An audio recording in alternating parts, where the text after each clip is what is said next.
Selama bergaul dengan saya aja udah 2 kali masuk lapas ya. Tahun berapa itu Gus mulainya Gus? Saya lupa, tapi waktu itu yang jelas waktu itu tahun 2020. Antara 19-20 lah ya. Ya, 2020 itu kejadiannya masuk. Tahun 2021 mungkin anunya ya. Mulai ya ditangkapnya 2020 itu. Iya. Gitu. Itu habis demo Omnibus Law siangnya, malamnya kita wawancara. Bukan Omnibus Law, itu demo kepulangan Habib Rizik. Habib Rizik akan pulang Di Patung Kuda. ya.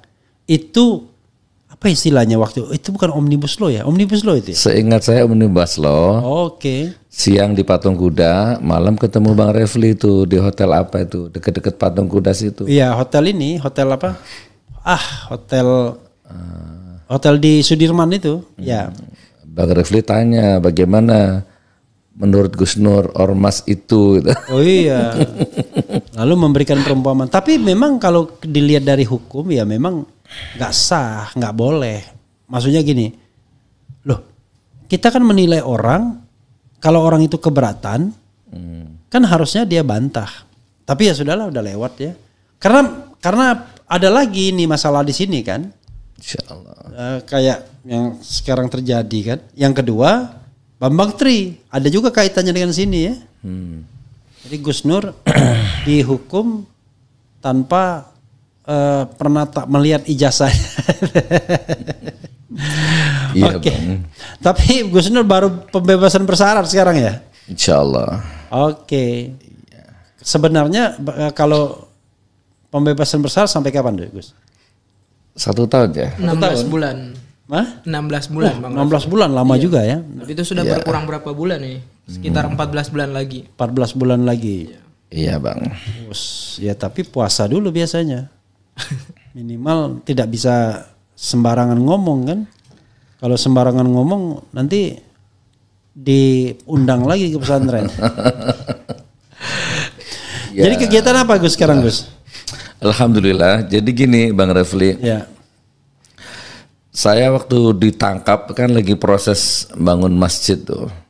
Singosari Malang tuh. Oh di Malang. Nah, saya lagi membangun sebuah asa yang besar. Ya. Saya ingin membuat replika peradaban Islam. Waktu itu besar impian saya. Ya. Saya akan buat satu kawasan destinasi wisata religi. Oke. Masjid 24 jam aktif. Oke. Ada dapur umum, wahana macam-macam lah. Proses berjalan, ditangkaplah saya itu. Jadi akhirnya macet intinya masjid itu. Macet. Macet total pembangunan, tapi sudah dikubah. Oke. Kubah itu baru macet total. Oh sudah dikubah berarti udah berbentuk bangunannya? Sudah. Berapa sudah. ini? Berapa jemaah rencananya itu? Iya, itu luas itu 500 jamaah nampung insyaallah. Ya. Jadi akhirnya mangkrak macet. Pembangunan di luar macet. Tapi alhamdulillah Allah tidak buat macet nalar saya di dalam penjara Bang. Iya. Iman, logika, asa, harapan, impian, semangat gak macet Bang. Macet. Jadi Apalagi saya Gus Nur usia masih muda begini. Usia berapa Gus sekarang Gus? Saya lahir 74. 74. Ya paling 51, 50 ya. Oh bukan 21 ya. Udah. Semangatnya 21. Insyaallah. Iya. Jadi akhirnya saya dapat satu filsafah hidup di dalam penjara itu Bang. Tubuhku bisa kau penjara, itu Bang ya. Ya kan, ragaku bisa kau tahan, kau belenggu. Tapi kekuatan impianku, kekuatan pikiranku, law of attraction, gitu kan, harapan doaku tidak akan bisa kamu penjara, tidak akan bisa kamu belenggu. Jadi harapan dan doaku akan tetap melesat, menembus congkaknya tembok penjara ini, mengembara melayani takdirnya, gitu. Alhamdulillah Bang. Jadi intinya yang ingin saya sampaikan, semua masalah yang ada di luar, keluarga, ekonomi, pendidikan anak, dan banyak lagi macam-macam, semua bisa dengan izin Allah bisa saya selesaikan dari dalam tahanan. Melalui kekuatan doa. I see. Gitu, Bang. Jadi yang jelas kan banyak sekali orang yang ketika katakanlah kepala keluarganya ditahan ya kan karena soal politik, itu dihancurkan kan infrastruktur keluarga ekonominya kan. Iya. Gitu. Saya alami itu Bang, saya alami dan saya rasakan. Ya. Tapi alhamdulillah Allah tidak izinkan. Kan di dalam lapas kan banyak sekali saya ketemu teman-teman di dalam itu, istrinya minta cerai, istrinya berantakan, anaknya berantakan, hampir 80%. Ya. Tapi alhamdulillah saya dijaga sama Allah Bang. Tidak dibikin bangkrut, ternyata nggak bangkrut gitu loh. Iya. Ya kan, dibikin down mental anak istri saya, ternyata yang nggak down. Gitu lah Bang, dengan izin Allah Bang. Insya Allah. Dan rencana untuk membangun Singosari itu lanjut sekarang? Nah, jadi tanggal 27 April saya bebas. Oke. Kan? Tanggal 27 April bebas, tanggal 25 April sebelumnya Rismon ulang tahun. Itu yang Bang Refli besok saya itu tanggal berapa tuh Bang? Udah terakhir itu ya? Bulan Iya. apa itu?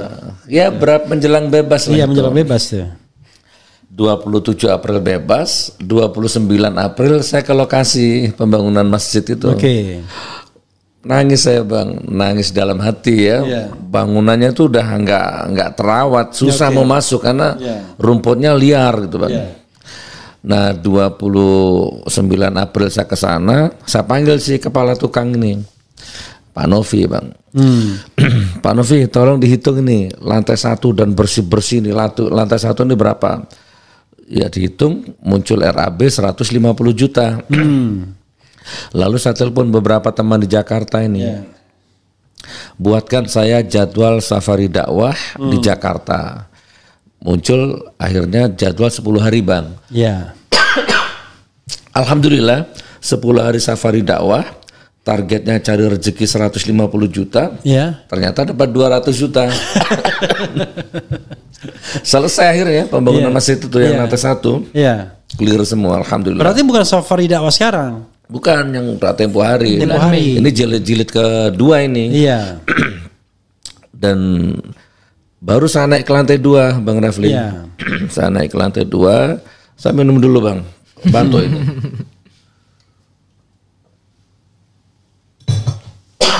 Iya. Ini 2 minggu ya, sebulan ya kita nonstop ini. Ini radang nih kan serak-serak ya Bang. Iya. Tapi seraknya asik ya Bang ya. Iya. Seksi. Alhamdulillah. Iya. Lalu selesai kan lantai 1, akhirnya kita lantai 2. Dan nanti ada berapa lantai? Insya Allah 2. 2 ya, oke.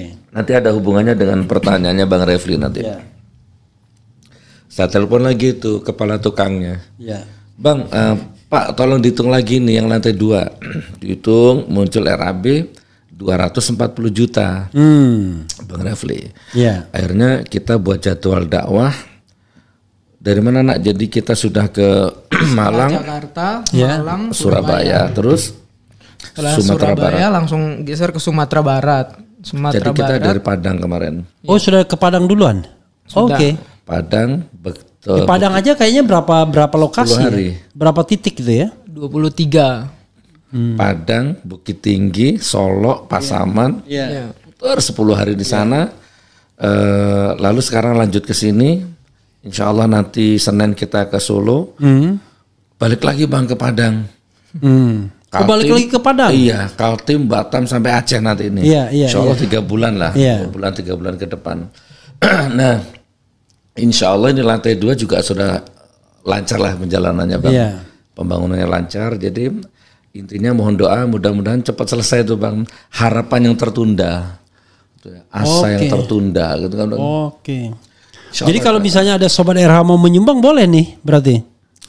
Monggo, tafadhol, insya Allah. Insya Allah, alhamdulillah. Jadi Sobat RH sekalian kalau mau menyumbang ya kasih tahu saja nanti saya langsung kaitkan atau hubungkan dengan ke Insya Allah. Gus Nur atau Ananda Rizky ya. Gitu. Insya Allah Bang. Di Singosari ya Bang. Main-main ke sana Bang. Insya Allah. Singosari itu berapa di Malang ya? Iya sebelum kota Malang. Berarti itu maksudnya Singosari itu Singosari bekas kerajaan. Ah betul katanya begitu. I see. Situ ada Kendedes, ada apa itu? Kenarok. Kenarok. Iya ada riwayat-riwayat kerajaan gitu lah Bang. I see. Sejarahnya. Oh saya suka sekali itu. Jadi- Insya Allah saya main-main sana Gus. Jadi doakan Ya. masjid 24 jam itu cepat aktif, sudah aktif sih. 24 jam sudah, Bang. Oh, sudah? Sudah. Oh, jadi sudah disolatin? Sudah, Jumatan sudah.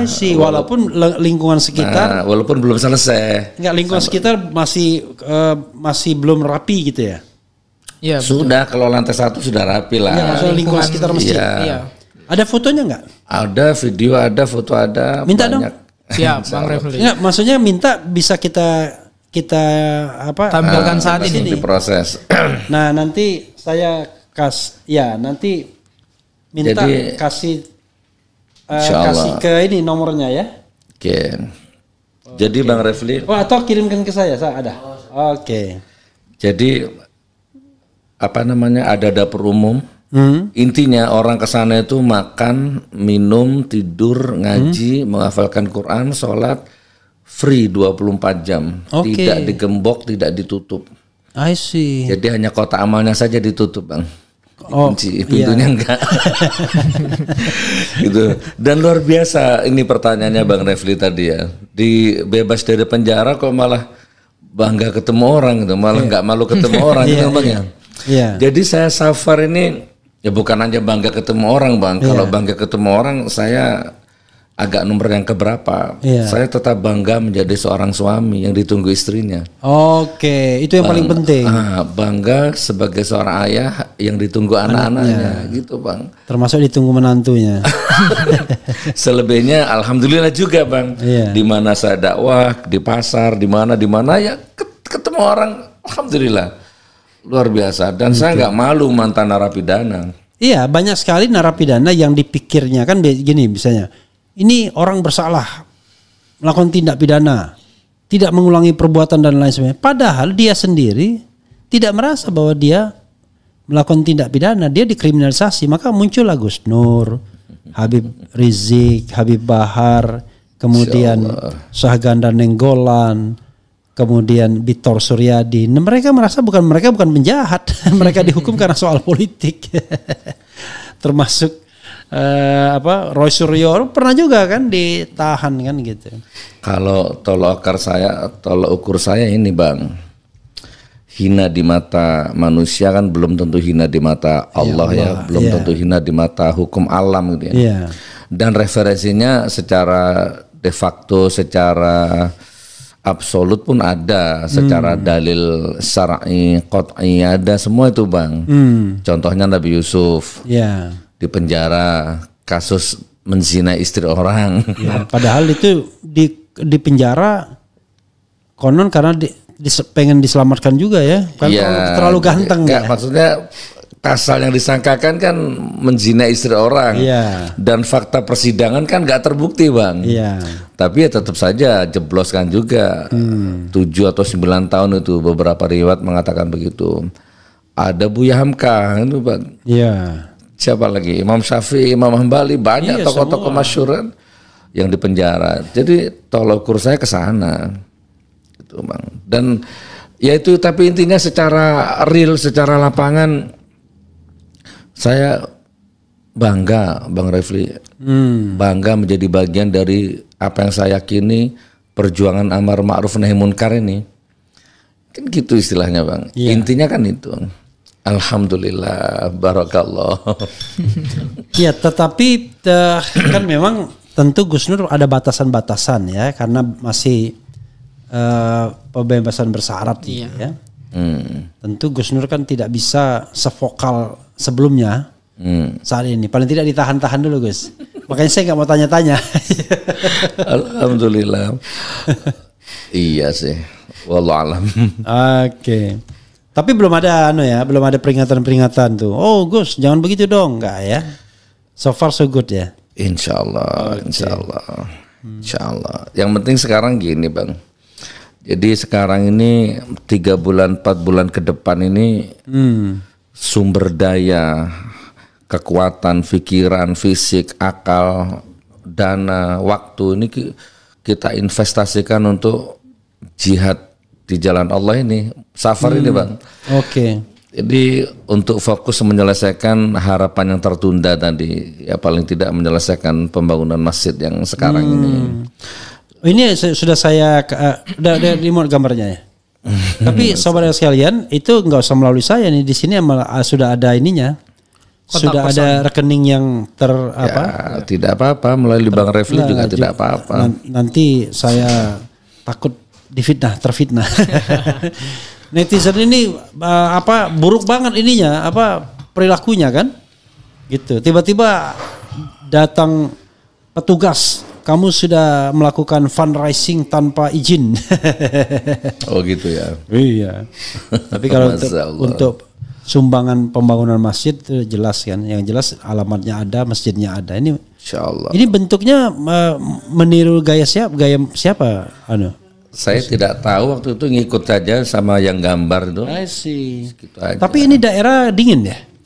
Dingin, sejuk. Bang, pokoknya kesana lah Bang. Oke, insyaallah. Saya siapkan kamar yang insyaallah bagus di situ Bang. Oh, insyaallah. Insyaallah. Luar biasa ya.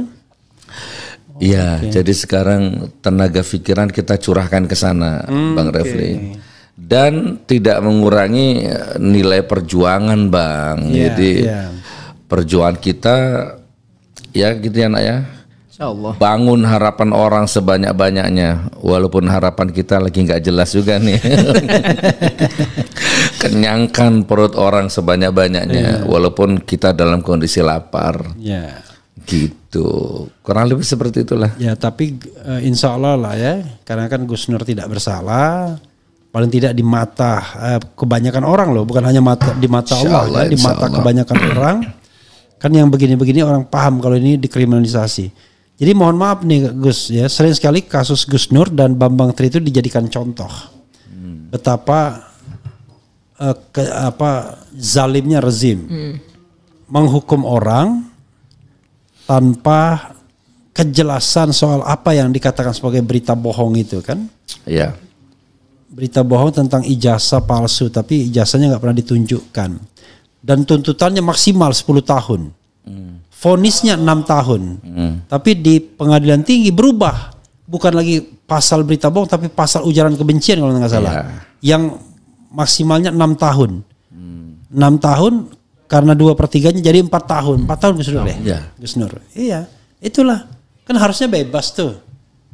Karena dakwaan utamanya nggak ini, tapi jangan-jangan itu dakwaan yang kedua ya, yang pasal tentang ujaran kebencian. Saya nggak sampai detail seperti itu, tapi yang saya garis bawahi Bang Refli, saya sampai bilang gini sama jaksanya waktu itu kan, viral videonya. Pak Jaksa, tunjukkan yang asli, saya cium kakimu kan gitu Bang Refli. Tapi alhamdulillah sampai sekarang juga tidak ada yang asli. Dan saya tetap sudah menjalani itu 4 tahun sekian itu. Terpisah dari anak istri, terpisah dari umat, dari jamaah. Sudah saya jalani. Nah jadi gini Bang Refli, saya punya keyakinan bahwa apa yang kita pikirkan, nanti kalau salah dikoreksi ya Bang ya. Apa yang kita pikirkan, apa yang kita omongkan, bahkan apa yang kita batin, apa yang kita lakukan ini, itu akan meninggalkan jejak digital, Bang Refli. Jejak digital di medsos, di bumi, termasuk di langit. Di alam malakut ya. Itu terjadi algoritma hukum sunatullah. Jadi kalau jejak digital saya buruk atau baik, itu tergantung jejak digital kemarin. Jadi besok, seminggu, sebulan, setahun, 2 tahun, saya ini akan celaka atau selamat, bahagia atau sengsara, tergantung jejak digital yang selama ini saya lakukan. Insya Allah ya. Nah, saya sudah bermubahalah. Bahkan dengan mubahalah itu saya dituduh monodi agama misalkan ya.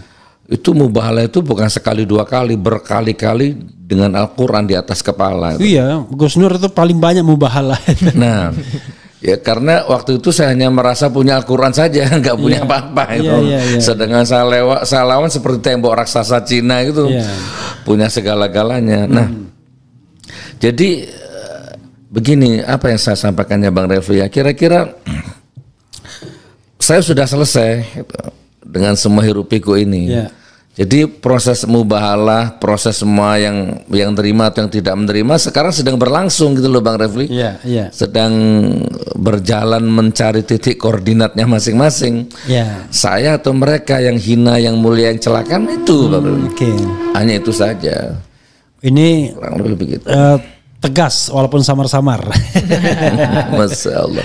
Apakah dia atau mereka gitu ya? Nah sekarang apakah saya atau mereka, sorry? Saya lengkapi Bang. Ya. Saya dituduh menodai agama itu, tapi saya begitu masuk ke rutan di Bareskrim sana, ya saya jadi khotib sholat Jumat. Iya. Itu kan saya juga ngisi ceramah di situ. Iya.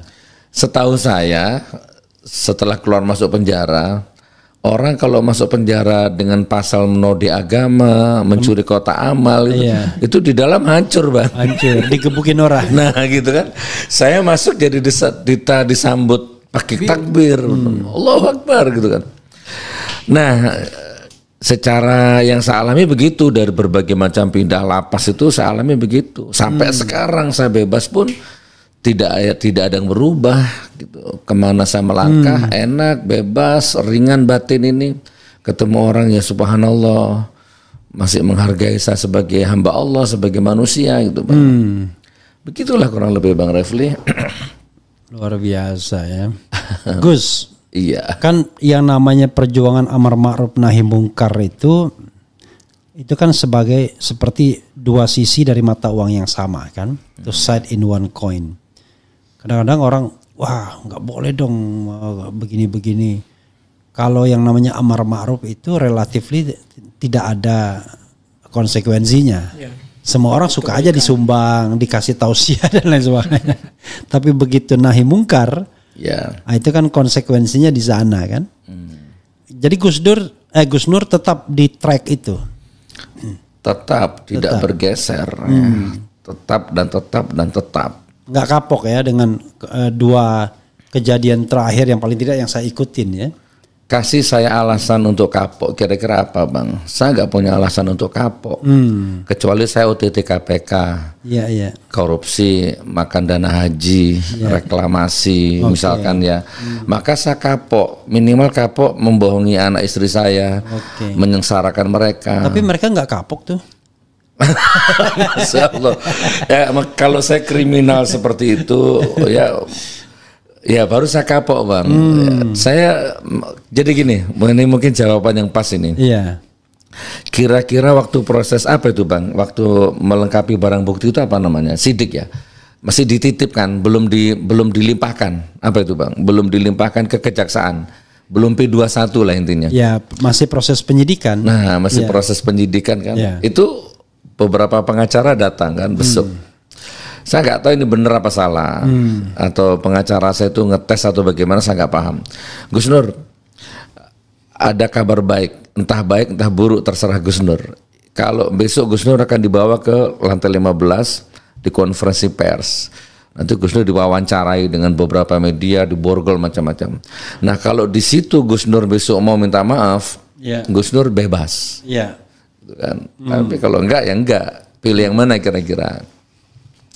Nah, saya nggak bisa mikir waktu itu Bang, buntu saya. Di satu sisi kalau minta maaf rasanya berat sekali hati ini, karena saya meyakini ini benar.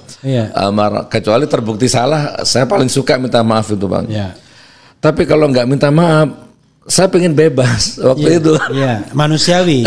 Manusiawi. Akhirnya saya telepon keluarga, pinjam handphonenya pengacara waktu itu. Saya telepon keluarga, saya minta pendapatnya keluarga. Ternyata anak istri saya itu pendapatnya kurang lebih begini. Kalau Abi mau minta maaf, ya kalau Abi sanggup, monggo.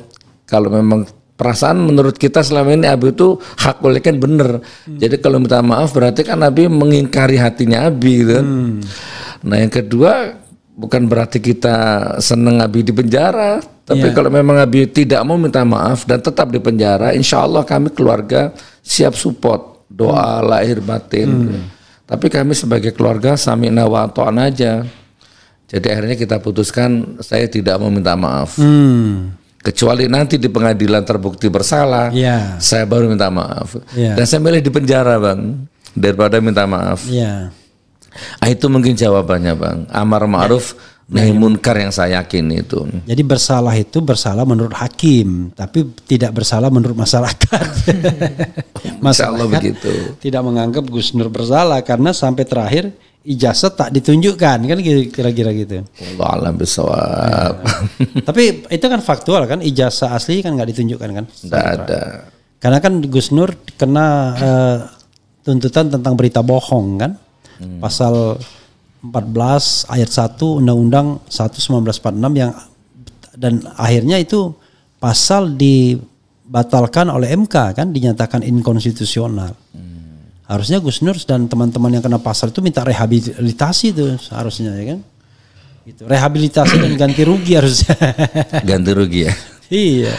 Tapi saya sudah berada di titik balik, Bang. Saya sudah berada di titik balik tuh begini, Bang. Iya. Jadi waktu saya awal-awal di penjara ya, 1 tahun pertama lah. Iya. Itu tiap hari tuh saya melaknat itu. Polisi, jaksa, hakim itu saya laknat, Bang. Oke. Gini lah kurang lebihnya ya. Kan ini live ya. Pokoknya marah-marah. Iya. Polisi anjing, jaksa anjing tiap hari begitu ya. Laknatullah, neraka kamu. Itu setahun pertama lah, Bang. Manusiawi mungkin. Netizen jangan potong hanya bagian ini saja ya. Sering kadang-kadang motong nggak karuan ya. Nanti biar ini oke. Tapi akhirnya lama-lama ya tibalah titik balik seorang manusia yang menemukan jati diri, menemukan hikmah dari semua kejadian itu. Bang. Sampai akhirnya sekarang saya berada di titik ya Allah, polisi, jaksa dan hakim yang memisahkan saya dengan istrinya. Jangan pisahkan mereka dengan anak istrinya sebagaimana mereka pisahkan saya dengan anak istri gitu. Yeah. Mungkin aku dan anak istriku sanggup berpisah, tapi belum tentu mereka sanggup gitu. Yeah. Jadi maafkan mereka. Intinya gitu, Bang. Lancarkan rezeki mereka. Jadi nggak ada dendam, nggak ada sakit hati. Selesai gitu, Bang. Iya. Berdamai ya. Berdamai dengan diri sendiri. Berdamai dengan situasi, kondisi macam-macam. Gitu. Itu sama dengan doa Rasul kan ketika dilempari di Taif kan? Oh, Taif ya. Iya di Taif kan. Oh, dilemparin. Kemudian Jibril bilang, mau minta apa? Mau tak lempar gunung Uhud. Mau dibalikkan ini bisa semua. Rasul kan bilang malah dia doain kan karena mereka belum tahu gitu-gitu. Dan saya berharap kelak di Taif akan lahir ulama-ulama besar. Kan gitu doanya dan terbukti banyak ulama-ulama besar yang terlahir di Taif gitu, Bang. Ada siapa yang meninggal di Taif yang itu perawi hadis yang terkenal dah. Ada pernah saya ke sana itu ke masjidnya itu sahabat Rasul itu yang perawi hadis dari Taif ya. Di Taif itu. Gitu. Ya gitu, Bang Rafli. Masya Allah. Jadi sekarang destinasi wisata bagi jamaah gitu ya. Insyaallah. Jadi sekarang lagi di Jakarta, insyaallah sampai hari Senin ya. Tanggal 20 kita di Jakarta. 21 tolak. Jadi terus ingat 21 di mana? Nanti. 21 di Malang. Kita di Malang 3 hari baru langsung start lagi Solo. Ini kalau di Jakarta ini bakal kemana aja nanti? Masih ada berapa titik? Ada tim Jakarta yang memang khusus mengatur jadwalnya. Oh, oke. Iya. Jadi sekitar masih ada 12 titik. 12 titik ya. Itu masjid dan ke masjid semua ya? Masjid. Ya. Masjid semua ya. Oke. Jadi hidup kita sekarang ini dari masjid ke masjid, Bang. Alhamdulillah. Tetapi ya berkah Gus Nur terlepas dari pengalaman kemarin ya kan, yang justru membuat Gus Nur tidak lagi marah tetapi justru berdamai dengan hati. Itu kan pengalaman spiritual yang luar biasa itu satu. Yang kedua, banyak sekali orang pulang dari lapas bingung kan, dia merasa terasing di masyarakat, nggak bisa ngapa-ngapain. Iya, seperti lagu Ebit GAD kan, dari pintu ke pintu ku coba tawarkan nama ya kan. Ya kan, apakah buku diri ini harus selalu hitam pekat? Jadi seorang narapidana itu. Betul. Dia begitu dia pulang, orang nggak bisa percaya lagi, nggak apa dan lain sebagainya. Kalau Gus Nur, ya alhamdulillah bukan hanya tidak dipercaya, tetapi kepercayaan malah tambah meningkat. Alhamdulillah. Insya Allah, alhamdulillah ya. Oke, Gus, kita coba bacakan beberapa komen dari sobat era sekalian. Siapa tahu dia rindu sama Gus Nur kan? Masya Allah. Gitu. Ada yang Gus Nur perlu komentari, ada yang enggak, silahkan saja. Saya komentari semua aja Bang. Oke. Assalamualaikum Gus Nur. Ayo ngegas lagi, jangan melempem. Berjuang bersama-sama. Allahu Akbar, Allahu Akbar. Belum apa-apa dia udah ngajak ngegas. Menyala Gus Nur. Kemudian yang tadi saya komen dulu ya. Oh boleh. Yang pertama tadi ya. Jadi makasih Mas atas takbirnya. Namanya Haidar Ahmad. Haidar Ahmad. Ya.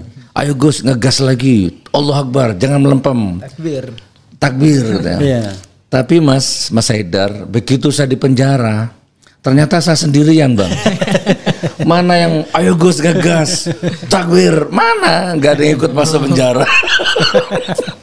Gitu kan, besuk pun tidak gitu kan. Gitu kan. Malah ada orang ini Bang. Ada orang yang tidak pernah ngegas, tidak pernah takbir, tidak pernah ngapa-ngapain. Malah mereka yang support kita di dalam penjara Bang. Yang malah yang itu yang ngajak ngegas itu begitu saya masuk nggak ikut masuk Bang. Nggak ikut ngegas. Barakallah. Oke, menyala Gus Nur ya. Kemudian sehat selalu Gus Nur dan RH serta Rizky, amin. Mau reuni di lapas ini ya. Wah, ini luar biasa nih. Nggak apa-apa Bang. Salah satu ustadz yang menyuarakan aspirasi masyarakat khususnya perlawanan terhadap rezim penjajah ini. Nanti kalau Gus Nur mau komentar langsung dipotong aja ya. Udah ganti presiden, insya Allah kritik aman. Sumpah mubahalah lagi saja Gus. Bagaimana kondisi Bambang Tri saat ini? Ini kayaknya perlu nih di. Ya, Bambang Tri itu beliau minta pindah ke lapas Sragen, jadi berpisah dengan saya akhirnya. Dan Bambang Tri tidak ngurus bebas bersyaratnya itu, saya nggak tahu kenapa. Kalau saya kan ngurus Bang, ada penjamin, ada wawancara, ada sidang TPP di Solo dan di Malang. Jadi lancar, maka 2/3-nya lancar. Nah saya dengar beliau Bambang Tri tidak ngurus itu. Malah ngajukan PK dia. Nah malah ngajukan PK, itu jawabannya Bang. Oke. Insyaallah. Sehat selalu Gus Nur. Laporan Bang Rismon di Polda DE laporkan Jokowi live. Oh ada. Jadi live-nya itu di channel yang satunya aja suruh. Masyaallah. Ini channel Gus Nur ini. Pemimpin yang takut dengan alim ulama biasanya PKI yang anti Tuhan. Kemudian Jokowi mau masuk bui. Ini tadi membalas ya. Termul panik ya. Kemudian fotokopian ijazah palsu bisa membuat orang masuk penjara. Betapa amburadulnya hukum di negara fufu fafa. Awas kualat sama orang yang terzalimi. Dua-dua kau yang benci, kalau kamu cinta tidak akan membiarkan kebohongan, tapi Anda akan menasehatinya. Maksudnya dua-dua ini kayaknya ini ya, dia menanggapi orang yang komentar dua-dua. Masya Allah, nggak ngaruh, rakyat dan mahasiswa sudah pinter. Salam NKRI. Apalagi masih nggak ngerti ya. Gus, lanjutkan perjuangan. Gus Nur, jadi ingat masa lalu. Apa Syam ini? Masa lalu titik-titik nggak ngerti nih apalah. Masya Allah. Masa lalu kita waktu saya ditangkap pertama itu mungkin ya. Mungkin ya. Mantap Gus. Jokowi dilaporkan di Polda Yogyakarta atas tuduhan pembohongan publik dan oleh Rismon CS. Merdeka. Mending fokus ke dakwah Gus. Jangan tersesat ngikuti barisan sakit hati, ngerusak hati Gus. Nah ini kayaknya perlu dikomentari karena gini. Sebelumnya saya kasih dulu. Kenapa ya? Begini. Saya juga tanya nih sama Gus Nur ya. Ada orang menasihati istri saya. Kenapa enggak kamu sama bapak itu ya sudah nikmati aja hidup. Nah dia bilang kan kamu punya penghasilan. Alhamdulillah istri saya notaris kan. Bapak juga punya penghasilan. Ya udah nikmati aja hidup, apalagi usia sudah di atas 50-an ya kan. Jadi cuma lucunya dari Jaya Suprana saya pernah ditanya. Kok Bang Refli mau sih sibuk-sibuk begini? Waktu itu saya mengajukan agar dihapuskannya presidensial threshold, ya kan? Nggak dibayar, nggak apa, pokoknya kita ngajukan aja kan?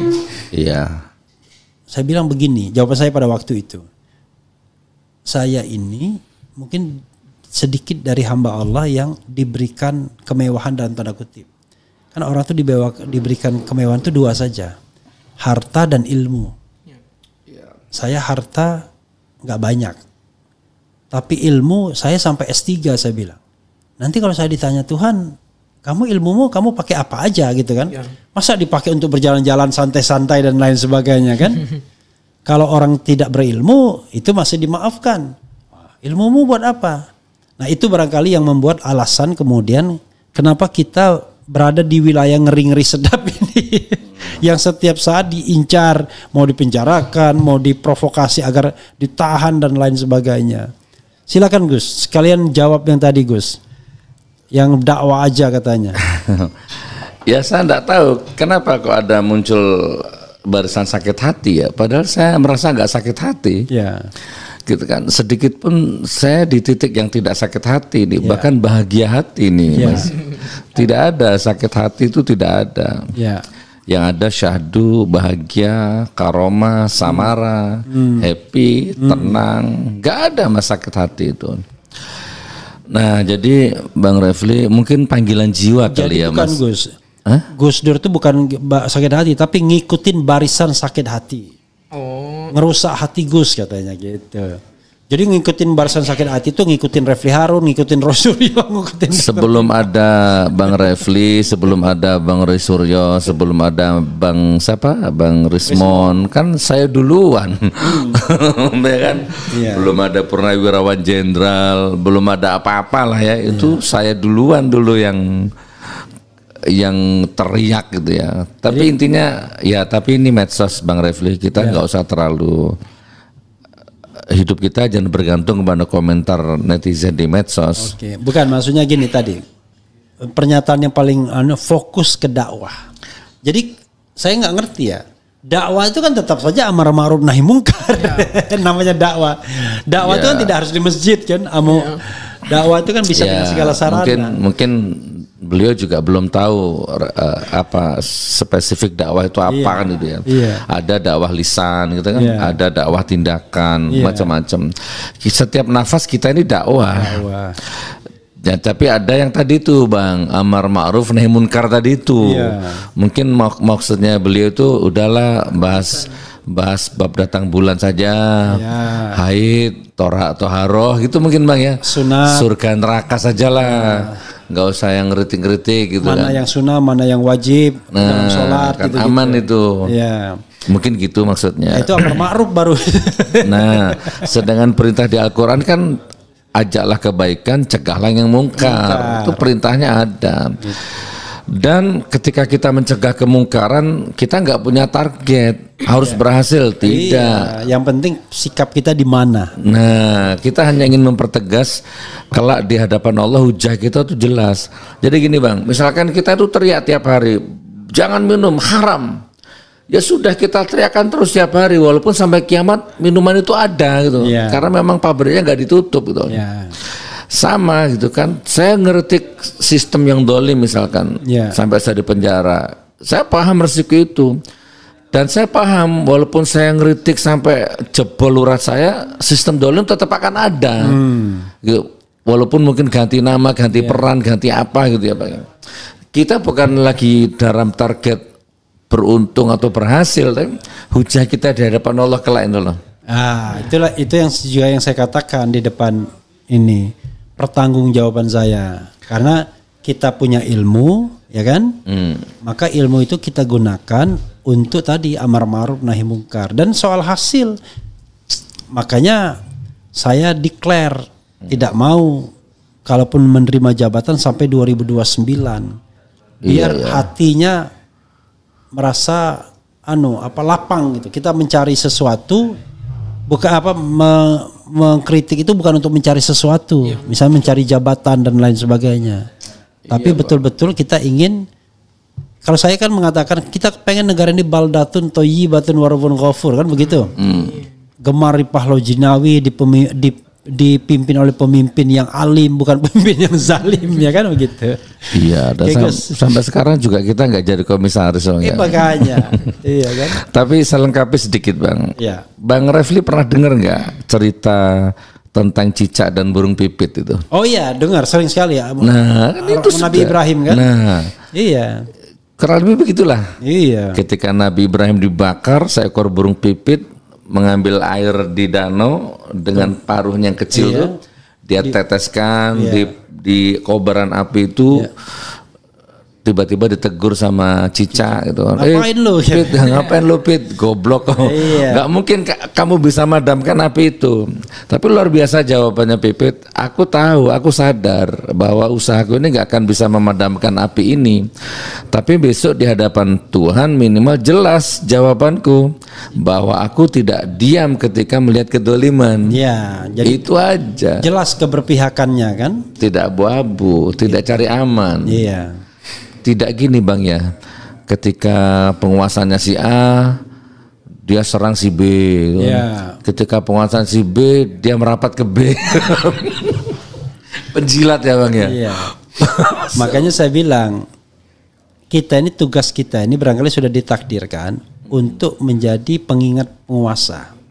Jadi kalau misalnya penguasanya Jokowi, ya kita ingatkan Jokowi. Penguasanya Prabowo, kita ingatkan Prabowo. Nah, cuman masalahnya ternyata ada penguasa de facto, ada penguasa de jure. Ternyata Jokowi masih berkuasa. Gitu. Maka kita masih harus mengingatkan dia. Tadi saya bilang harusnya saya udah pensiun itu untuk mengkritik Jokowi atau mengingatkan Jokowi. Ternyata nggak bisa pensiun karena ternyata de facto masih berkuasa. Gitu persoalannya. Iya. Gitu. Kita pikir cebong kampret sudah selesai ya. Ternyata belum ya. Sudah selesai tuh. Ganti sekarang. Ganti termul sama barisan sakit hati. Masya Allah. Jadi ada bilang termul, kemudian kalau kita dibilang barisan sakit hati katanya. Insya Allah saya jadi barisan penawar sakit hati ya Bang ya. Iya, saya udah bilang apa urusannya sakit hati. Sakit hati itu adalah orang yang diberhentikan dari jabatan dan tidak mendapatkan jabatan. Salah satu indikatornya kan begitu. Lah Refli Harun mendapatkan jabatan tapi mengkritik, bahkan dari jabatan itu saya mengundurkan diri. Oh ya. Jadi saya pernah jadi staf khusus Mensesnek Pratikno 4 bulan saja mengundurkan diri saya karena saya merasa nggak klop, ya kan, nggak connect karena jiwa saya adalah jiwa pengkritik. Diangkat jadi komisaris utama, kerjanya ngenitik melulu. Sampai rezim berganti akhirnya diberhentikan juga, ya kan. Ini orang bingung, orang mengkritik udah dikasih jabatan tapi tetap mengkritik pemerintah. Tapi masalahnya saya tidak juga ikut tim sebelah, nggak main 2 kaki saya. Oh ya. Jadi saya sebagai orang yang independen. Jadi satu-satunya saya ikut tim sukses itu cuma di Anies saja. Itu pun karena saya merasa kok saya belum pernah ya dalam hidup saya jadi tim sukses. Makanya untuk pengalaman hidup itu kan. Tapi bagi saya juga amar ma'ruf nahi mungkar. Karena setelah saya berpikir kita perlu cari pemimpin itu terbaik dari yang ada. Jadi kalau istilah bahasa Inggrisnya the best among the worst. Kalaupun semua calon pemimpin itu buruk, maka kita cari yang terbaik di antara yang ada. Nah, yang saya anggap ya Anies Baswedan lah yang terbaik. Dari sisi keislamannya. Dibandingkan 2 yang lainnya. Kan kita bandingkan kan. Kalau dibandingkan Gus Nur kan saya akan pertimbangkan lagi kan aspek-aspeknya kan. Aspek pengetahuan agama, pengetahuan dunia, leadership dan lain sebagainya kan. Kan harus ada kebaikan. Tapi karena ini ada aspek yang dibandingkan dan dia yang terbaik, ya kita pilihlah yang terbaik. Tidak hanya memilih, tapi kita juga membantu untuk memenangkan. Tapi ternyata Tuhan belum mengizinkan kan begitu. Iya. Itu dari kacamata langit, tapi dari kacamata dunia, gimana mau menang? Kalau Parcok ikut kata orang PDIP, yang memenangkan itu kan orang Blok M aja katanya. Oke, itu kata PDIP Deddy Sitorus ya. Kita siap Bang. Kita bacain lagi ya.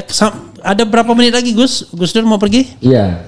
Ya monggo 5-10 komentar kita closing set teman-teman. Oke. Ya insyaallah. Oke, ini ya. Ayo Gus Nur laporkan Jokowi kembali. Kemudian sangat berpahala dan apresiasi kepada Bambang Tri dan Gus Nur, korban penjara bongkar kasus dugaan ijazah palsu akan dikenang dalam sejarah demokrasi di Indonesia. Mudah-mudahan ada orang yang menuliskannya ya. Bicara bisa lihat kita sendiri yang lebih baik. Oke. Kita tidak pernah mengatakan kita lebih baik ya. Oke. Kita tanggapi Bang. Ya. Jadi saya tidak baik. Ya. Saya jahat. Kita ikuti logika mereka Bang. Ya. Saya jahat. Saya munafik. Ya. Tetapi sejahat-jahat saya, semunafik-munafik saya tidak akan mengancam masa depan anak cucumu. Ya, karena kita nggak punya kekuasaan. Iya. Seburuk saya, sejahat saya, semunafik saya, dapurmu tidak akan terancam. Masa depan anakmu tidak akan terancam. Cucumu tidak akan terancam.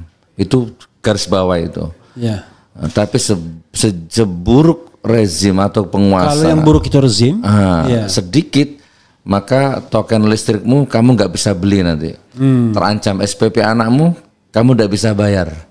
Karena kamu akan jadi orang miskin secara sistematis. Penjara nanti pun akan disediakan bagimu. gitu. Iya kan? Kalau jadi logikanya kita ikuti logika mereka, gitu ya. Saya jahat, saya bukan orang baik, tapi tidak akan mengancam kedaulatan bangsa ini. Itu Bang. Jadi setegas-tegasnya, sebanyak-banyaknya yang saya ngomong, tidak akan membuat rakyat tambah menderita atau tambah makmur. Tidak akan membuat bibir pantai terreklamasi. Tidak akan membuat lahan-lahan itu kemudian dirampok ya. Jadi kalau ada jamaah haji yang tercecer-cecer, tidak mendapatkan pelayanan yang baik, bahkan sakit, bahkan meninggal secara dolim, itu bukan karena saya Bang, bukan karena kita Bang. Ya, justru kita mengingatkan. Siapa tahu dengan kita mengingatkan tersebut, tiba-tiba penguasa tergerak. Tetap penguasa yang akan menentukan kan? Iya. Gitu Bang. Oke. Kemudian di penjara tanpa ada bukti ijazah aslinya, betapa jahatnya. Saya nggak punya penilaian negatif terhadap Gus Nur. Perjuangan kadang banyak rintangan dan fitnahan, bahkan penjara. Orang yang mengkritik untuk supaya negara selamat disebut barisan sakit hati, termul. Kemudian ayo bergerak. Apalagi ini ya. Semangat terus, saya membantu dengan doa, Bang, sampai kapang pun ya, pakai kapang pun dia. Pintar menutupi kebohongannya pasti akan ketahuan jelas. Jelas itu takut menunjukkan ijazah aslinya ya. Selalu fotokopi aja.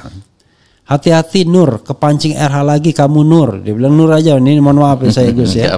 Hati-hati Nur, kepancing RH lagi kamu Nur. Jangan sampai berurusan dengan hukum lagi, kasihan anak istrimu Nur. Jadi saya waktu Gus Nur datang ke sini setelah di penjara pertama itu, saya tanya sama Gus Nur. Gus Nur dendam gak sama saya? Alhamdulillah tidak katanya. Jadi bukan saya yang menyebabkan Gus Nur itu dihukum, ya kan? Tetapi yang sono itu kita harus tahu. Bang, yang komen-komen begitu itu Bang Refli klik ya. Itu rata-rata mereka tuh bikin akun 7 tahun 8 tahun yang lalu, tapi nggak ada subscribe-nya. Kurang lebih seperti itu. Iya, rata-rata begitu sih memang. Memang dimaksudkan untuk beternak ya.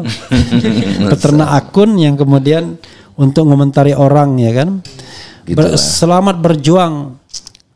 Oke, nih saya ini minta maaf ya. RH jangan menghakimi netizen dong. Oke, saya minta maaf ya kalau terasa menghakimi. Kemudian barisan sakit hati merasa berjuang menyelamatkan negara. Kemudian apalagi? Selamat berjuang di jalan Allah Gus dan kawan ya. Saya selalu Bung RH Barakallah Ustadz Nur. Jadi saya mau jawab sedikit.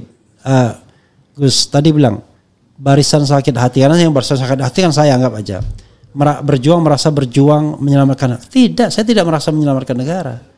Saya itu berjuang untuk menyelamatkan diri saya sendiri dari hisab di yaumil akhir, kan begitu. Masya Allah. Ya kan? Ya. Kan itu yang kita ini kan. Saya mau nangis ya kan. Jadi nggak ada. Makanya saya tidak tertarik untuk jabatan. Saya jadi teringat dan tambahan sedikit karena saya merasa banyak dosa. Kan kalau kita diimbangi dosanya banyak, lalu apalagi yang kita bisa membuat agar imbangan dosa ini kemudian jadi jangan terlalu jomplang kan? Salah satunya adalah menggunakan ilmu pengetahuan sebaik-baiknya untuk mengingatkan hal yang baik. Silakan Gus. Beberapa tahun yang lalu saya punya sahabat ya, sering ke rumah, sering ketemu. Dan setiap dia ke rumah, dia selalu menceritakan seseorang. Iya. Gus Nur, ini si Fulan ini selalu nyerang Gus Nur, gitu kan. Intinya gitu bang. Jadi kalau Gus Nur di YouTube, di TikTok, di IG itu ada orang ini, ini tetangga saya ini orang ini, nyerang terus, fanatik buta dengan penguasa gitu intinya bang. Itu nyerangnya itu luar biasa kalau saya baca komennya Bang Refli, ngeri lah. Wah, saya ini seperti rendah lah pokoknya ya. Nah ini yang perlu kita petik pelajarannya. Udah berapa tahun dia nyerang saya, 2 tahun 3 tahun dia nyerang saya terus. Padahal saya nggak kenal dia kan itu intinya bang. Nah, sampai suatu ketika si sahabat saya ini datang ke rumah, Gus Nur, orang yang selalu nyerang Gus Nur, orang yang selama ini mendukung buta dengan penguasa, beliau sekarang lagi tidak punya duit, mau jual kulkasnya ke Gus Nur. Gimana? Gus Nur mau bantu nggak gitu? Dan banyak seperti itu bang, ada SPP-nya nggak bisa ditebus, minta tolong ke saya gitu kan. Dan di situ kita dapat ilmu bang, dapat perbendaharaan hati gitu kan. Ya kita tetap bantu, nggak tega kalau kita nggak bantu. Kita bayar SPP-nya, kita tebus ijazahnya. Bahkan ada yang paling klimaks, istrinya mau melahirkan gak punya biaya, kita yang biayai bang. Padahal dia selama ini nyerang saya dan membabi buta mendukung penguasa itu. Nah, itu kan apa paradoks atau apalah, tapi di situ kita dapat ilmu bang Refli, dan cukup kita yang tahu. Gitu. Jadi kita nggak perlu penilaian baik atau buruk dari netizen, cukup Allah saja bang. Jadi dan memang sebenarnya memang kalau kita sudah selesai dengan diri kita sendiri, kita nggak peduli sebenarnya. Kalau mau dibilang baik, makanya saya mengatakan orang tidak akan baik hanya karena dibilang baik. Betul. Orang tidak akan jelek karena hanya dibilang jelek. Orang tidak akan pintar hanya karena dibilang pintar. Orang tidak akan bodoh hanya dibilang bodoh. Jadi karena itu ya jangan terlalu. Sekarang kita kasih challenge sebagai closing statement bang. Oke, silakan. Sebagai closing statement ada 3 poin. Poin pertama. Jadi kalau kita langsung rujukannya ke Allah saja, Allah sudah hinakan Abu Jahal, Abu Lahab, sehina-hinanya. Ayo kita buat tantangan bang, kepada semua penonton RH atau kepada siapapun, bisa nggak kalian bikin sejarah, bikin catatan, bikin jurnal, simposium atau apapun, keluarkan semua ilmumu untuk memuliakan Abu Jahal dan Abu Lahab. Bisa nggak? Nggak bisa. Jadi absolut itu Allah bang, yang menentukan hina atau baik gitu ya. Termasuk Fir'aun gitu. Bisa nggak kalian membalik sejarah bahwa Fir'aun itu baik, Abu Jahal itu baik, Abu Lahab itu baik? Nggak bisa. Gitu kan? Itu sampah sejarah peradaban yang hakiki itu. Jadi Allah kalau sudah hinakan manusia, maksudnya tidak akan ada netizen yang bisa memuliakan. Sebaliknya Buya Hamka, insya Allah kalau kita survei beliau baik. Muhammad Hatta, Muhammad Hatta, Syahrir dan seterusnya. Bisa nggak kalian berubah sejarah itu bahwa mereka itu radikal, jelek, buruk? Atau kalau dari golongan Islam jelas itu misalnya Natsir ya kan? Betul. Muhammad Hatta, walaupun difitnah macam-macam kan, terlibat PRRI dan lain sebagainya, tapi tetap saja harum. Natsir, kemudian siapa lagi itu orang tokoh-tokoh Islam ya, Wahid Hasyim dan lain sebagainya. Jadi nanti waktu yang menjawab. Jadi silahkan Bang Refli atau Gus Nur dikatakan sakit hati, dikatakan ini itu, nggak apa-apa. Nanti waktu yang menjawab gitu bang ya. Insya Allah ya bang ya. Nah yang kedua, karena ini banyak sekali yang memanfaatkan make nama saya, sekalian saya kenalkan admin di sini. Jadi menghubungi saya di bidang apapun, dakwah, konsultasi, karena kita sekarang lagi banyak ini bang. Konsultasi bebas riba, menyelesaikan utang piutang riba dan seterusnya. Satu pintu ya, namanya Rizki Amanah. Rizki Amanah. Betul. Rizki itu RISKY. Amanah. Nomor teleponnya Gus. 0813. Saya ulangi 0813 8005 2017 Sudah ditulis ya? Jadi diulangi ya. 0813 8005 2017 Namanya Rizki Amanah, RISKY. QI. QI. Oh QI, rizqi. RISQI. Amanah biasa ya? Iya, amanah biasa. Jadi tidak ada pintu yang lain gitu ya, supaya tidak disalahgunakan. Betul. Jadi jangan ada kemudian ada yang mengatasnamakan Gus Nur untuk macam-macam lah. Pokoknya harus melalui rizqi amanah. Masya Allah. Ya kurang lebih seperti itu.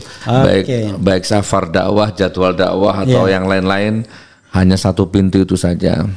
Lalu yang ketiga terakhir Bang ya, closing statement, kita doakan bangsa ini.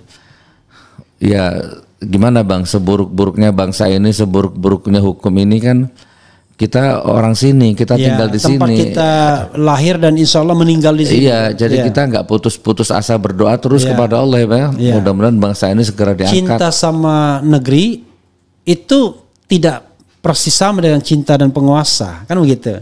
Negeri kita tetap kita cinta sampai seumur hidup. Tapi penguasa bergantung apakah zalim apakah alim kan? Ya. Penguasa zalim, penguasa alim, penguasa disembah dalam tanda kutip, penguasa zalim, penguasa disanggah kan? Ya. Jadi kita doakan negeri ini segera sehat, sembuh dari sakitnya, dan perlu belajarlah dari sejarah. Contohnya Bang ya, ini closing ini sudah. Kita dulu sering dituduh anti NKRI, radikal, anti Pancasila, menebarkan kebencian, mecah belah bangsa, apalagi itu kan itu yang kita disematkan ke kita. Barisan sakit hati kalau sekarang. Nah, ternyata orang-orang yang meneriakan itu ke kita rata-rata koruptor, gitu kan? Sekarang jadi komisaris, kan gitu rata-rata Bang. Bawa uang haji, bawa uang aspal jembatan, lari dari Indonesia, sembunyi. Kita tetap di sini, walaupun kita nggak pernah teriak NKRI harga mati kan.